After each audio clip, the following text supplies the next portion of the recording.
mayroon palang crocodile law. ito. Republic Act 9147. The crocodile law. Oh no! Meron pala noon. Okay. Kaya pala, ang mga buhaya ngayon ay naglipanan na sa buong Pilipinas. O, diba? Nakakatawa lang kasi. Talaga palang totoo na may batas para maprotektahan ang mga buhaya at iba pang mga wildlife. Hindi na tayo magtataka kung maraming buhaya dito sa atin, kung sila ay naglipanan na dito sa buong Pilipinas.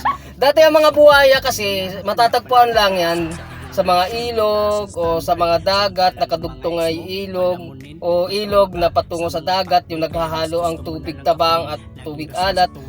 Sa mga baybayin ng dagat na merong mga mangrove, di ba? Yan, okay mga kaibigan.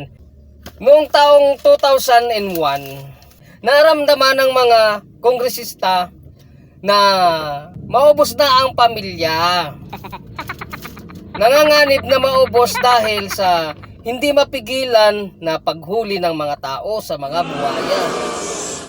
Noon po ang mga buhaya ay kinakain ng mga tao, kinakatay ng mga tao, kinukuha yung mga balat niyan at ibinebenta, ini-import, ganun po. Ngayon po ay nanganganib na maubos yan, kaya po ang Kongreso noong 2001 ay gumawa sila ng batas.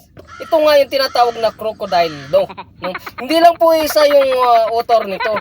Ito po ay author ng lahat ng Philippine Congress. Sila po ang may author nito noong 2001. Wow! Kaya pala